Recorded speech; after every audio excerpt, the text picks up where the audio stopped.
Berhentilah untuk merasa diri paling menderita di dunia ini. Tidak ada orang yang tidak punya masalah. Kamu bisa melihat orang-orang sekitarmu.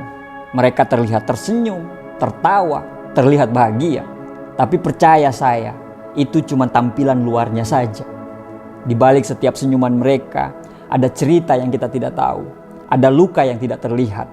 Karena masalah adalah bagian dari hidup yang tidak pernah bisa kita hindari.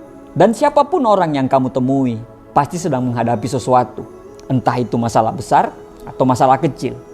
Masalah itu datang untuk semua orang tanpa terkecuali. Apakah kita kaya, apakah kita miskin, terkenal atau tidak terkenal, kuat atau lemah, masalah akan selalu bisa menemukan kita. Tidak ada kehidupan yang sempurna.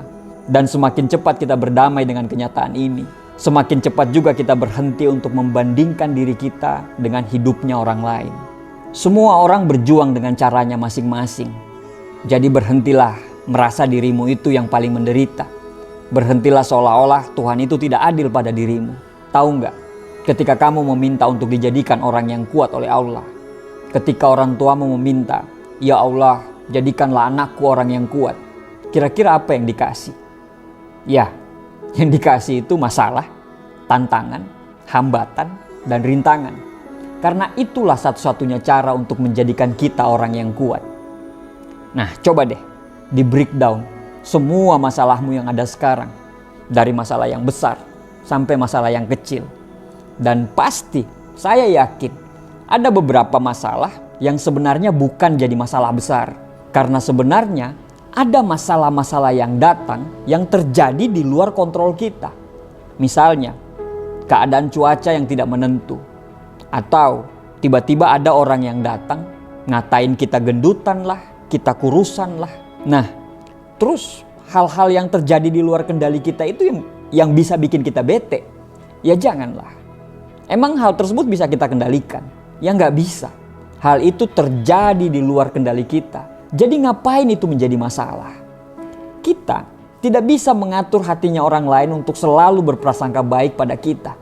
Tapi kita bisa melatih hati kita untuk selalu berprasangka baik terhadap orang lain. Orang-orang yang hebat secara mental adalah orang yang berfokus pada apa yang dia lakukan, bukan apa yang orang katakan. Kita ini punya energi yang terbatas. Bahan bakar kita ini kita bisa fokuskan pada dua hal. Yang pertama, berbuat sesuatu. Atau yang kedua, selalu khawatir terhadap apa yang tidak bisa kita kendalikan. Dan dua-duanya butuh energi. Tapi yang nomor dua ini tanpa sadar itu terpakai banyak sekali. Yang akhirnya membuat kita lemah. Nah, orang-orang yang kuat itu berfokus pada sesuatu yang bisa dia lakukan. Bukan apa yang tidak bisa dia kendalikan. Orang-orang yang bermental kuat, mereka bukanlah pelaku playing victim yang melihat segala sesuatu yang buruk terjadi pada mereka. Itu adalah nasib sial atau karena lingkungan yang tidak berpihak pada mereka. Orang yang kuat atau orang yang bermental hebat itu percaya bahwa nasib mereka ditentukan oleh diri sendiri, tentunya atas izin Allah. Miliki mental pejuang, bukan korban. Orang-orang yang kuat itu selalu memiliki hati yang besar. Saking besarnya hati mereka, itu ketika mereka diterpa kesedihan, hati mereka tetap bisa menampung tanpa meluber kemana-mana, tidak membuat rusuh, mengeluh, apalagi sampai merusak diri mereka sendiri. Sekali lagi, jangan berpikir bahwa hidup orang lain itu mudah hanya karena kamu tidak bisa melihat perjuangan mereka. Ada orang yang berjuang dalam diam, ada yang memilih menyimpan rasa sakit itu dalam senyuman. Ada yang pura-pura kuat padahal dunianya itu lagi hancur-hancurnya. Jadi, hanya karena kamu tidak bisa melihat beban mereka, bukan berarti mereka tidak memikul apa-apa loh. Banyak orang yang punya masalah, bahkan masalahnya itu lebih besar daripada masalahmu. Cuman mereka gak serese kamu. Masalah itu bukan tanda kita itu orang lemah atau gagal. Justru, cara kita menghadapi masalah itulah yang menentukan siapa diri kita sebenarnya. Respon kita terhadap masalah itu yang menentukan apakah kita orang kuat atau hanyalah orang yang lemah yang gak ada daya. Setiap orang punya titik terendah dalam hidupnya. Tapi tidak semua orang memilih menetap dan meratap di sana. Mereka yang kuat bukan berarti mereka yang tidak pernah jatuh. Tapi mereka tahu kapan harus bangkit dan berhenti untuk mengasihani diri mereka sendiri. Jangan terjebak dalam pikiran bahwa dunia ini berhutang pada kita. Hanya kita merasa orang yang paling menderita. Dunia tidak peduli. Dan satu-satunya orang yang bisa menyelamatkan dirimu adalah dirimu sendiri. Kamu harus sadar, perasaan bahwa hidupmu paling sulit hanya akan membuatmu buta terhadap peluang yang ada di sekitarmu. Selama kamu merasa menjadi korban, kamu tidak akan melihat pintu-pintu solusi yang sebenarnya sudah terbuka di titik-titik yang lain. Berhentilah meratapi nasib dan mulailah bertindak. Tidak ada yang akan datang mengangkatmu kecuali kamu sendiri yang bangkit dan melanjutkan perjuangan. Kamu lebih kuat daripada apa yang kamu pikirkan loh. Berhenti merendahkan dirimu sendiri dengan pikiran bahwa kamu adalah orang yang paling menderita. Kamu punya dua pilihan, tetap terpuruk dalam kesedihan atau kamu berdiri dan mulai melawan. Ingat, setiap orang sedang berjuang dengan masalah mereka masing-masing. Dan hanya yang berani melangkah maju yang akan keluar sebagai seorang pemenang. Berhentilah menjadi korban dari pikiranmu sendiri dan mulai bertindak dan mulai rubah hidupmu. Orang yang kuat bukanlah orang yang tidak pernah jatuh, tapi orang yang selalu bangkit setiap kali terjatuh. Jadi, saat masalah itu datang, berhentilah untuk mengasihani diri sendiri. Semua orang mengalaminya. Tapi apa yang membedakan kita dengan orang lain adalah bagaimana caranya kita bertahan dan mulai bangkit. Kita punya pilihan loh. Membiarkan masalah itu bisa menghancurkan kita. Atau menjadikan masalah itu sebagai batu loncatan untuk menjadi orang yang lebih kuat lagi. Jangan menunggu hidup tanpa masalah. Karena itu tidak akan pernah terjadi. Belajarlah untuk bertarung, berdiri tegak, dan hadapi setiap masalah dengan kepala tegak. Semua orang punya masalah dan kamu tidak sendirian. Yang terpenting adalah bagaimana kamu tetap melangkah maju meskipun terasa berat. Kapal itu akan aman kalau kapal itu berada di dermaga. Tapi bukan untuk itu kapal dibuat. Kapal dibuat itu untuk mengarungi samudra dan ombak. Pelaut yang handal tidak lahir dari ombak yang tenang. Orang tua kita merakit kita selama 9 bulan itu untuk menjadi mesin yang tangguh, yang dapat melewati badai. Jadi, jangan cengeng hanya gara-gara gerimis.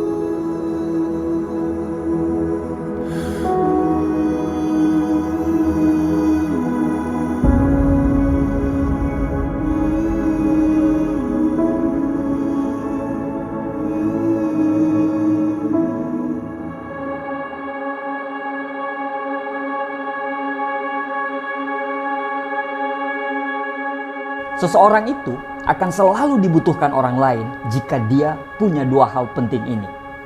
Yang pertama, dia punya personal brand yang sangat kuat. Personal brand adalah kesan yang ada dalam benak orang lain sebagai hasil dari tindakan-tindakan yang selalu kita lakukan tiap hari. Personal brand adalah semacam identitas diri kita dan ciri yang dapat dikenali orang lain dari yang ada dalam diri kita. Personal brand itu ada yang secara tingkah dan pola laku kita sehari-hari. Misalnya, kita rajin, maka kita akan dikenal dengan orang yang rajin. Kita pemarah, maka kita akan dikenal sebagai orang yang pemarah. Abdi yang mana tuh? Oh, Abdi yang sering telat itu ya? Ana yang mana tuh? Oh, Ana yang gak pernah senyum itu ya? Abdi yang mana tuh? Oh, Abdi yang suka baca itu ya? Ana yang mana tuh? Oh, Ana yang alim itu ya? Itu adalah pola dan tingkah laku kita sehari-hari. Tapi ada juga personal brand itu terkait pada minat yang kita kerjakan atau hobi yang kita kerjakan. Minat seseorang itu bisa dikenali dari semua aktivitas yang dia jalani. Jika dia seorang pelukis, maka orang lain itu akan mengetahuinya karena pernah melihat lukisan atau aktivitas melukis dia. Demikian pula dengan orang yang terkenal sebagai seorang musisi. Semakin sering terlihat bermain musik, semakin sering dia manggung, sering isi acara-acara musik, maka personal brand dia itu akan terbentuk di situ. Nah, jika personal brandnya ini kuat, maka tidak perlu memperkenalkan diri. Orang akan tahu siapa diri Anda dan apa minat Anda. Saat orang bertemu dengan duta Sheila on 7, tidak mungkin orang bertanya apa profesinya duta. Personal brandnya begitu sangat terpancar. Personal brand itu bukan tentang narsis-narsisan loh. Tapi personal brand itu adalah tentang apa yang ingin kita tuliskan pada dunia dan orang-orang dapat membacanya dan bisa melihatnya sebagai sebuah sejarah. Nah, Anda sudah punya personal brand yang kuat nih. Yang itu yang akan menjadi modal bagi Anda untuk menjadi sesuatu di dunia ini. Tapi kalau Anda nggak melakukan yang kedua ini, maka Anda sama saja seperti sebongkah emas yang tidak pernah ditemukan orang. Apa itu yang kedua? Yang kedua adalah seseorang itu mesti selalu hadir. Maksudnya kita selalu update dan kita berkomunikasi kepada siapa aja. Kita usahakan sebisa mungkin untuk bertemu dengan orang dan memperkenalkan diri kita seluas-luasnya. Sebarkan kartu nama ke orang-orang, menyanyilah dari panggung ke panggung apabila Anda ingin jadi musisi. Datanglah ke acara-acara yang ada hubungannya dengan keahlianmu. Tapi jika tidak mampu, jika tidak punya waktu untuk ketemu dengan orang banyak, maka perbanyaklah silaturahmi di media sosial. Jangan ragu untuk pamer semua karya-karya kita, pikiran-pikiran kita, semua hal yang kita minati. Sebab di media sosial itu ada ratusan juta mata yang bisa saja setiap saat akan menemukan kita dan kelak akan mengajak kita untuk bekerja sama. Coba lihat orang-orang yang terkenal sekarang. Banyak sekali orang-orang terkenal sekarang itu adalah hasil dari viral. Kelucuan bisa viral dan bisa di-share karena unik. Lagumu dipakai untuk sound viral TikTok. Tulisanmu bisa jutaan orang share di Facebook. Tapi jika HP saja jarang dipegang, susah dihubungi, serta jarang terlihat, maka banyak sekali peluang-peluang yang bisa hilang. Tidak ada yang mengontak kita, bahkan kita itu susah sekali dihubungi. Bahkan saat orang butuhkan kita sekalipun. Makanya nih, supaya bisa leluasa bermedia sosial, lunasi dulu hutang pinjolmu. Canda pinjol. Atau banyak sekali orang yang memang aktif di sosial media, bukan untuk memperbanyak link atau silaturahmi atau sekedar komentar positif dari postingan teman atau sekedar memberikan like. Tapi banyak sekali orang bersosial media nih justru tidak ada arah yang jelas. Dia tidak memperkuat personal branding dia. Minatnya tidak jelas. Hari ini posting penuh kecaman terhadap semua kebijakan pemerintah. Besoknya berpindah ke topik yang lain. Dan semuanya ingin dibahas. Mereka menghabiskan waktu untuk menjadi aktivis media sosial, rajin update dengan berbagai macam trending topik yang selalu berganti-ganti tiap hari. Mereka selalu memberikan postingan yang entah dari mana postingannya, entah dari mana sumbernya, ya itu tidak jelas juga. Akhirnya, sosial media itu tidak menggambarkan apa yang sedang kita kerjakan. Padahal dengan sosial media itu, ya kita bisa pamer loh karya-karya kita. Kalau kita seorang musisi yang mengcover lagu, ya pakai semua media sosial kita sebagai ajang promosi karya-karya kita. Jangan masuk ke ranah yang lain. Kita selalu ingin terlibat dari semua topik, tapi lupa mencari apa yang sebenarnya kita paling sukai. Kita sering merasa diri kita itu pakar dari semua bidang. Kalau kata Warren Buffett, ada yang namanya lingkaran kompetensi yang harus kita buat. Warren Buffett itu seorang investor. Dan dia hanya mau bicara tentang hal-hal yang dia ketahui saja. Artinya dia cuma bicara pada lingkaran kompetensi dia. Dan dia tidak mau bicara tentang hal yang dia tidak tahu. Tom Watson, pendiri IBM, pernah menjelaskan bahwa dirinya itu bukan orang yang jenius loh. Dia hanya pintar pada titik-titik tertentu dan dia konsentrasi pada titik itu saja. Kalau kata Warren Buffett, jika kita fokus pada lingkaran kompetensi kita nih, maka personal brand kita itu akan memancar. Di luar lingkaran kompetensi kita, ya abaikan. Kita tidak perlu menghabiskan waktu kita untuk ikut berbagai perdebatan, mencari semua informasi. Baca dan dalami hal-hal yang kita minati, kita sukai, dan itu menjadi kompetensi kita. Lihat saja orang-orang yang sukses di bidangnya. Beethoven biasa saja di bidang lain. Tapi di bidang musik, Beethoven adalah maestro. Maradona boleh lemah di bidang-bidang yang lain. Tapi kalau bicara sepak bola, Maradona adalah dewa. Kenapa? Karena mereka menghabiskan waktu mereka untuk latihan pada bidang yang memang mereka kuasai. Mereka tidak keluar dari lingkaran kompetensi yang mereka tidak tahu. Jadi sekarang apa yang harus kita lakukan? Perkuat personal brand kita. Jika kamu ingin menjadi seorang YouTuber atau kamu seorang YouTuber, dalami itu, pelajari terus tentang YouTube. Karena semakin banyak Anda belajar, akan semakin terpancar personal brand Anda. Kalau Anda seorang pelaku bisnis online, gali terus, jadilah pakar di situ. Tidak usah keluar dari lingkaran kompetensimu, itu akan membuang-buang waktumu aja loh. Waktu kita itu hanya 24 jam satu hari. Setelah itu, aktifkan semua promo-promo di media sosial. Promosikan tentang dirimu, karya-karyamu, dan apa yang menjadi keahlianmu sekarang. Kalau memang karyamu bagus, pasti akan banyak yang melihat dan pasti kamu akan diajak bekerja sama. Jadilah diri sendiri seotentik mungkin. Jadilah versi terbaik dari diri kita sendiri. Cari dan kenali apa yang menjadi kekuatanmu. Gali terus, belajar terus. Aktif di semua kegiatan-kegiatan yang sesuai dengan kekuatanmu itu, baik di online maupun di offline. Ya meskipun ada saat-saat tertentu kamu mungkin perlu merubah gaya, tapi tetaplah jujur pada diri sendiri dan buatlah dirimu semenarik mungkin tanpa perlu menjadi pribadi yang berbeda. Setelah itu, konsistenlah. Personal branding merupakan sesuatu yang perlu kita bangun secara terus-menerus dan konsisten. Dengan begitu, akan semakin mempertegas orang melihat siapa diri kita, apa kemampuan kita, dan apa yang sedang kita sukai. Pencitraan itu beda dengan memberi citra. Pencitraan adalah postingan berbeda dengan diri kita sebenarnya. Tapi memberi citra adalah mengenalkan karya-karya kita, mengenalkan kerja-kerja kita pada dunia luar, sehingga mereka bisa tahu siapa kita sebenarnya. Itu adalah dua hal bagaimana kita bisa terlihat istimewa di depan orang lain. Terakhir, Oprah Winfrey pernah bilang, "Aku percaya, seperti halnya sidik jari, setiap orang memiliki panggilan hati yang selalu berbeda.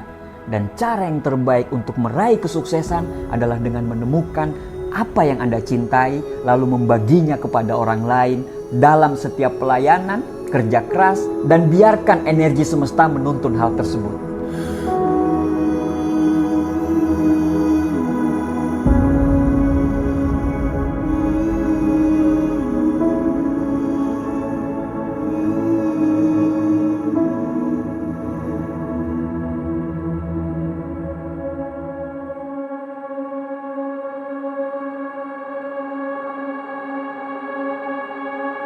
Ketika kita menonton YouTube, orang lain itu kita lihat udah jalan-jalan ke Paris. Sedangkan kita masih tinggal di rumah kontrakan, yang kontrakannya itu akan habis bulan depan.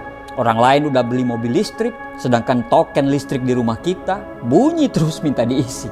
Orang lain pamer saldo miliaran di rekeningnya. Sedangkan kita sampai saat ini itu masih dikejar-kejar rentenir dan pinjaman-pinjaman online. Ya kita pengen seperti mereka. Dan kita berkata, "Tuhan, bisakah kau turunkan uang untuk saya? Saya ingin sukses. Saya bosan miskin. Saya ingin membanggakan kedua orang tua saya. Saya ingin membanggakan anak-anak saya. Saya tidak mau jadi sampah di negeri ini. Saya ingin itu, saya ingin ini." Dan masih banyak keinginan kita yang sampai saat ini itu cuma jadi hayalan. Pertanyaannya, boleh nggak kita jadi kaya? Jawabannya, boleh dong. Siapa yang nggak bolehin? Semua orang berhak untuk kaya. Tidak ada orang yang ditakdirkan kamu jadi miskin, kamu jadi kaya. Gak ada kok. Memang betul, lahir dengan kondisi miskin itu bukan salah kita. Tapi mati dalam kondisi miskin itu mutlak salah kita. Tapi bagaimana caranya? Apa rahasianya? Rahasianya adalah mulai perbaiki dari dalam dirimu sendiri dulu. Intinya, jadilah orang yang tepat. Jadilah orang yang siap secara jasmani. Jadilah orang yang siap secara rohani. Jadilah orang yang mau terus belajar, mau terus berusaha, dan jadilah seorang hamba yang selalu mentaati perintahnya dan menjauhi segala larangannya. Karena keberuntungan itu adalah bertemunya antara kesempatan dan kesiapan. Jadi kita persiapkan diri kita dulu. Jadi pada saat kesempatan itu datang, kita sudah siap. Kata kuncinya adalah diri sendiri kita dulu yang harus kita rubah. Bagaimana kita mau sukses kalau sholat saja kita tidak pernah? Bagaimana kita mau sukses kalau hubungan dengan orang tua kita tidak pernah akur? Kita nggak pernah rukun dengan kakak dan adik. Dan rumah itu rasanya seperti neraka. Bagaimana kita mau sukses kalau utang saja kita tidak bayar? Bagaimana kita mau sukses kalau kerjaannya kita berjam-jam nongkrong di warung kopi hanya untuk bercerita hal-hal yang di luar kompetensi kita. Kita bercerita mengenai kabinet merah putihnya Pak Prabowo. Itu benar-benar di luar kompetensi kita. Bagaimana kita mau sukses kalau istirahat kita itu lebih banyak daripada kerjanya? Buya Hamka pernah menulis, salah satu pengkerdilan terkejam dalam hidup ini adalah membiarkan pikiran yang cemerlang menjadi budak bagi tubuh yang malas yang selalu mendahulukan istirahat sebelum lelah. Bagaimana kita mau sukses kalau tiap harinya kita selalu pacaran terus? Yang pacar tersebut belum tentu jadi suami istri. Bagaimana kita mau sukses kalau tiap harinya kita selalu melakukan hal-hal yang tidak disukai oleh Allah? Bagaimana mau punya tabungan yang banyak kalau uang kita nggak pernah atur? Kafe tiap hari, self reward tiap minggu, check out Shopee tiap minggu. Bagaimana kita mau sukses kalau tempat tidur kita aja yang paling dasar kita nggak pernah beresin? Apa hubungannya tempat tidur dengan kesuksesan? Menurut Admiral Navy SEALs William McRaven, dia pernah berpidato, dia bilang begini, kalau kita ingin mengubah dunia, mulailah dengan merapikan tempat tidurmu. Jika kamu merapikan tempat tidurmu tiap hari, kamu sudah menyelesaikan satu tugas pertama hari itu. Dan itu akan memberikan kamu sedikit rasa bangga. Dan itu akan memotivasimu untuk melakukan tugas-tugas berikutnya. Dan di penghujung hari, satu tugas terselesaikan akan menjadi banyak tugas yang terselesaikan. Merapikan tempat tidur bukan hanya mempertegas fakta bahwa hal kecil itu bisa sangatlah berarti. Jika kamu tidak dapat melakukan hal kecil dengan benar, kamu tidak akan melakukan hal besar dengan benar. Dan kebetulan jika kamu punya hari yang buruk, kamu akan pulang ke rumah tapi tempat tidurmu sudah rapi. Yang tadi pagi kamu sendiri rapikan. Dan tempat tidur yang rapi itu memberikan pengingat kepada kamu bahwa hari esok jauh akan lebih baik. Rezeki itu ibarat helikopter. Dia akan mendarat di benar-benar tempat yang aman untuk mendarat. Semuanya bersih dulu baru dia bisa mendarat. Sama, rezeki itu bisa mendarat bila hati kita sudah bersih dulu. Diri kita sudah bersih dulu. Pikiran kita sudah bersih dulu dari hal-hal negatif. Tangan kita itu bersih dulu dari hal-hal yang kotor.